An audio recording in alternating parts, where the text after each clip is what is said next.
So a couple weeks ago, I did a video that spotlighted all the starting quarterbacks from the SEC back in 2014 and what they are up to now. The video did extremely well, so I'm going to go ahead and do the same exact thing, but this time we're going to talk about the Big Ten Conference.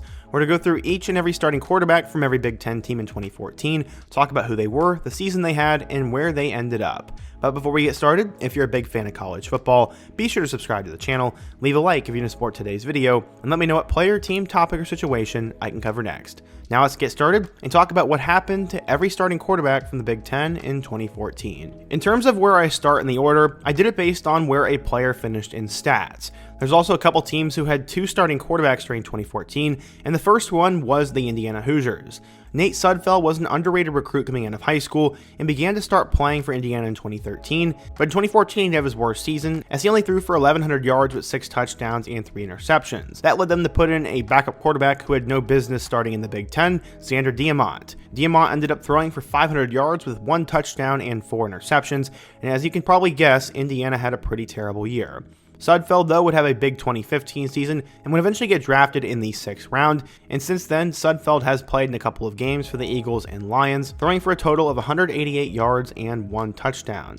Diamont did not end up doing much, but has seemingly made a ton of successful businesses, as he likely graduated from Indiana's business school. In 2014, the Wisconsin Badgers also started 2 different quarterbacks, as you had Joel Stave and Tanner McEvoy. Stave was definitely the bigger name amongst the two, as coming out of Wisconsin, he was a homegrown quarterback. He started playing in 2012 and would have his worst season in 2014 as well. He threw for 1,300 yards with 9 touchdowns and 10 picks, but would eventually bounce back in 2015, throwing for 2,700 yards with 11 touchdowns and 11 picks. I guess that's bounced back in some sort of way. Tanner McEvoy would end up stepping in for Wisconsin as he came out of the state of New Jersey, and eventually after being a quarterback, and he would throw for 709 yards with 5 touchdowns and 6 picks. From there, McEvoy would do a little bit of everything as he became a wide receiver, a running back, and even played on defense.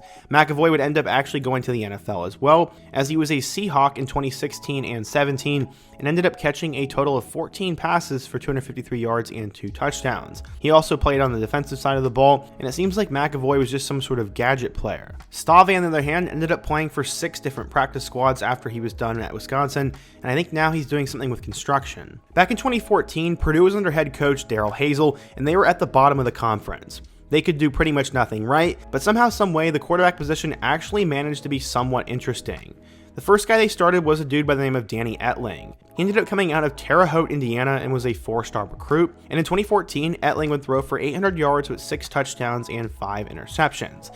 The other guy they started was a dude by the name of Austin Appleby, as he came out of the state of Ohio, and he would end up throwing for 1,500 yards with 10 touchdowns and 11 interceptions. Neither of them could really end up winning games, but what happened to Appleby and Etling next is what is so remarkable. Somehow, someway, Appleby would then transfer to Florida for the 2016 season, where he threw for 1,400 yards and 10 touchdowns, and Danny Etling would also transfer over to the SEC, where he would get an opportunity to play for LSU, as he started in both 2016 and 17, throwing for a grand total of about 5,000 yards and over 20 touchdowns. Etling was actually drafted in the 7th round by New England, but was never really able to get going much. He was with the Patriots when he was drafted, but then went to the Falcons, the Seahawks, the Vikings, the Broncos, the Packers, the Jaguars, and most recently the Michigan Panthers.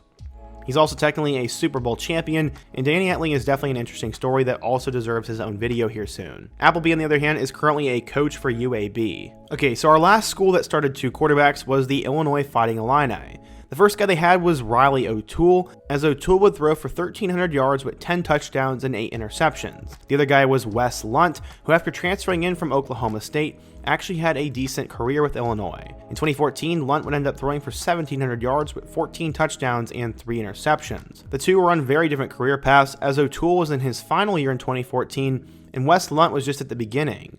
Lunt would end up throwing for 2,800 yards in 2015, and then also started once again in 2016. He got an opportunity with the Minnesota Vikings coming out of college, and apparently now he is doing insurance. Okay, so now at number 10, we had Mitch Leidner. Coming out of Lakeville, Minnesota, Leidner was a pretty big deal. He decided to go to Minnesota to play college football and ended up starting there for a couple of seasons. Leidner ended up playing a little bit in 2013, but would take over as the starter in 2014, the year we are talking about, as he threw for 1,800 yards with 11 touchdowns and 8 interceptions, but also ran for nearly 500 yards and 10 scores on the ground. Leidner would end up actually doing pretty solid, as he then combined for over 5,000 yards and probably about 40 touchdowns his next 2 years with the Golden Gophers, and actually went down as one of the best quarterbacks in school history. After his time at Minnesota was over, he ended up signing with the Vikings as well as an undrafted free agent, but was eventually waived, and I have zero idea what he's up to now. At number 9, we have former Michigan quarterback Devin Gardner. Gardner threw for 1,900 yards with 10 touchdowns and 15 interceptions in 2014, but as we know, he was also much more of a runner. Gardner was born in Detroit, Michigan, and went to Inkster High School. He ended up having a pretty insane career, as he was actually listed as the #1 quarterback in the country at one point. After an insane recruitment, he decided to choose Michigan over Notre Dame, Nebraska, and Oregon. He cited that decision was because of Rich Rodriguez and his offense. Gardner would play his first snaps in 2010 and then took over as a starter in 2013. Gardner threw for 2,900 yards and 21 touchdowns that year, but also was a threat on the ground, running for 483 yards and 11 touchdowns. 2014 was Gardner's final season, and as I said, he had 1,800 yards with 10 touchdowns and 15 picks, and ran for 4 more scores on the ground. He was definitely considered a bust that season, but he has some interesting records. He ended up breaking John Navarre's Michigan single-game record with 503 passing yards, and also broke Denard Robinson's single-game record with 584 yards of total offense. Interesting. After that, he went undrafted in 2015, and ended up spending time with both the Patriots and the Steelers before he actually went to Japan's league. In 2018, he went back to the CFL, and now he does commentary for football. He had an interesting career, and this guy also deserves some sort of video here soon. At number 8, we have Trevor Siemian. After growing up in Connecticut, he would eventually transfer to Olympia High School in Orlando, where he threw for a total of 6,000 career passing yards and 53 touchdowns. The guy was also a baseball star, and would decide to go to Northwestern. Siemian would end up getting his first playing time in 2012 before he'd take over as a starter in 2013, throwing for 2,100 yards and 11 touchdowns. In 2014 with the Wildcats, he ended up throwing for 2,200 yards again, this time with 7 touchdowns and 11 picks. He also ran for 5 touchdowns on the ground. His stats obviously were not all that good, but somehow, someway, he was picked in the 7th round with the 250th selection in the 2015 draft by the Broncos. He actually ended up playing in some games. In total, he was still in the league as of 2023, and in 9 years in the league, he compiled a 15-18 record, started 33 games, and ended up throwing for 7,751 yards with 44 touchdowns. He also ran for 2 more scores on the ground, and Siemian was seen as a career backup after he started 14 games in 2016. So I'll admit, the only player I didn't really know about on this list was the guy who came in at number 7, and that was quarterback C.J. Brown from Maryland. He was born in the state of Michigan, and his dad ended up going to Michigan State, and he was a quarterback there. As a senior, Brown would pass for 2,100 yards and 14 touchdowns, with 12 more scores on the ground. He became one of the best players in the state, and was listed as a high 3-star recruit. He ended up committing to Maryland, but he got a late push from both Pittsburgh and Penn State. C.J. Brown would end up getting his first action in 2011, throwing for 800 yards and 7 touchdowns off the bench. In 2013, Brown would throw for 2,200 yards and 13 scores, and then in 2014, he'd have his best season at Maryland, throwing for 2,300 yards with 13 touchdowns and 10 picks, and 8 more scores on the ground. I can't really tell what he's up to now, but it does look like he does some sort of radio show in Atlanta. At number 6, we have to talk about Iowa quarterback Jake Rudock. Rudock passed for 2,400 yards with 16 touchdowns and 5 interceptions in 2014, and coming out of Weston, Florida, he went to the prestigious St. Thomas Aquinas High School. He ended up throwing for 2,000 yards and 34 touchdowns, and was seen as a pretty big recruit because of that. He chose Iowa over Colorado, Illinois, and Minnesota, and Rudock would get his first action in 2013 with the Hawkeyes. He threw for 2,300 yards and 18 touchdowns, and then in 2014, he threw for 2,400 yards and 16 touchdowns. In 2015, new Michigan head coach Jim Harbaugh wanted a good quarterback, so he actually got Rudock to transfer to Michigan. Rudock would end up also going to med school, and he threw for over 3,000 yards with 20 touchdowns and 9 interceptions, and 4 more scores on the ground. After the season was over, Rudock would get drafted in the 6th round with pick number 191, and actually played in a couple of games with the Lions. In 2017, he played in 3 games, completing 3 of 5 passes for 24 yards and an interception. I assume Rudock is doing something in the medical field, as he went to med school while he was at Michigan. At number 5, we have an interesting name in Tommy Armstrong Jr. He ended up actually growing up in Mississippi, but Hurricane Katrina moved him to San Antonio, Texas. He eventually went to Steele High School in Texas, and ended up throwing for 2,000 yards and 29 touchdowns, and he also ran for 1,300 yards and 16 touchdowns on the ground. Armstrong was considered a blue chip recruit and decided to commit to Nebraska to play college football. I remember Armstrong being a pretty big deal, as he ended up getting his first action in 2014, throwing for 2,695 yards with 22 touchdowns and 12 picks. From there, Armstrong would only get better in 2015, throwing for 3,000 yards and 22 scores, but an insanely high 16 picks in 2015. In 2016, though, Armstrong would end up regressing, as he only threw for 2,000 yards with 14 touchdowns, and he did have 8 more scores on the ground. In total, he had nearly 9,000 passing yards while he was at Nebraska and nearly 2,000 rushing yards, and is actually number 1 in school history in passing yards. Armstrong definitely broke a ton of records and ended up trying to go off to the NFL.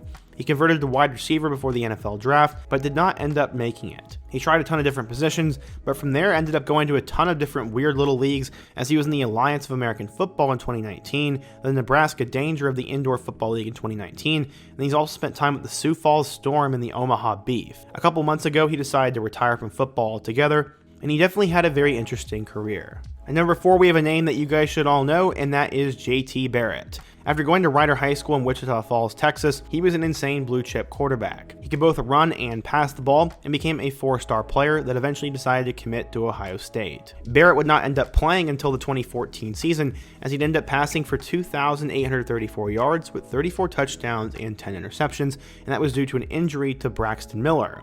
As we also all know, Cardale Jones would eventually take over for the Buckeyes as well, as Barrett would get hurt. In 2015, he would split time with Cardale Jones, and then in 2016 and 17 combined, Barrett ended up totaling over 5,000 yards and over 60 touchdowns. While Barrett was obviously good, many didn't really see him being an NFL quarterback by any means. In total at Ohio State, he had over 9,000 passing yards and over 3,000 rushing yards, and would go undrafted in 2018, but would then sign with the Saints.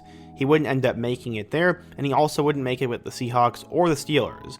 In 2022, he ended up with the Edmonton Elks and ended up missing the entire 2022 season due to an injury. After that, he went into coaching, as he was hired as an offensive assistant by the Detroit Lions in 2022, and then eventually he was promoted to assistant quarterbacks coach. And number 3 in the Big Ten in 2014, we had quarterback Gary Nova from Rutgers. Nova would end up passing for 2,851 yards with 22 touchdowns and 12 interceptions. Going back in time, he went to Don Bosco Prep in New Jersey and was a decently big recruit coming out of there.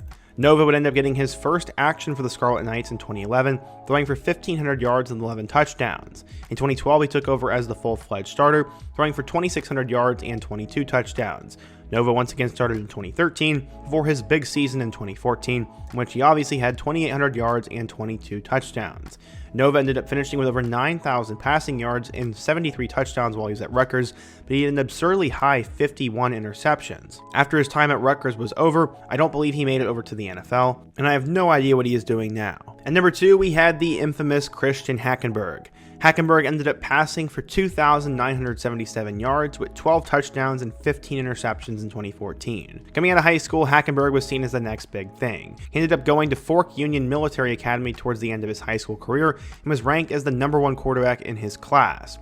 He was a 5-star talent who was supposed to save the Penn State program, who was on hard times. Hackenberg would end up getting his first playing time in 2013, starting as a true freshman, throwing for 2,900 yards and 20 touchdowns with 10 picks. In 2014, Hackenberg would once again return, and as I said, he had 2,900 yards with 12 touchdowns and 15 interceptions. He wasn't all that efficient, but he still had potential. In 2015, Hackenberg would have his worst season yet, throwing for 2,500 yards with 16 touchdowns and 6 picks. Despite obviously not being ready and regressing, he decided to declare for the 2016 NFL Draft, where he was eventually taken in the second round with the 51st overall selection by the New York Jets. He had no business of being drafted that high, but again, he had lots of potential, so that's why he ended up being drafted like that. He didn't play in a single game with the Jets in the NFL in 2016 and 17, and would not record his first career stat in any sort of league, as he was at the Memphis Express in the Alliance of American Football. In total, he threw for 277 yards without a touchdown and 3 interceptions. In 2020, he tried to transition over to baseball, and now is apparently an account executive for a cybersecurity company. He also spent some time coaching, and Hackenberg definitely has a crazy journey.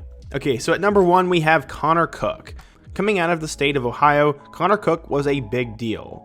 He ended up putting up big numbers while he was in high school and was listed as a high 3-star recruit. He ended up having a lot of football knowledge, as his dad played football at Indiana, and ultimately Cook would make waves pretty much right when he got to Michigan State. In 2013, he took over as the starter, throwing for 2,700 yards with 22 touchdowns, and he had a similar stat line his next 2 years. In 2014, he led the Big Ten in passing yards with 3,200 yards, 24 touchdowns, and 8 picks. And then in 2015, he had 3,000 yards, 24 touchdowns, and 7 picks. Again, he had pretty much the same stat line each and every year while he was in East Lansing, and ended up winning a lot of games and had a pretty crazy career at MSU.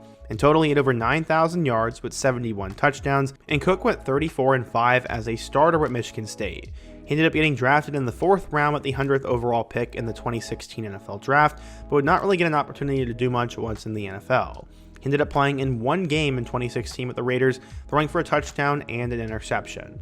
From there, he would eventually flame out of the NFL and was selected in the 1st round of the XFL Draft in 2020 by the Houston Roughnecks. He is also, like a lot of other guys, working some sort of business job now. So yeah, today we talked about what happened to all the starting quarterbacks from the Big Ten in 2014, who they were, how they did that season, and where they ended up. If you guys enjoy this series, be sure to let me know down below with a comment, let me know also with the like button, and let me know what player, team, topic, or situation I can cover next. Before you go, don't forget to also check out all of the videos on the end screen, including my video about what happened to all the SEC quarterbacks from 2014. I hope to see you guys again soon, but until next time, peace.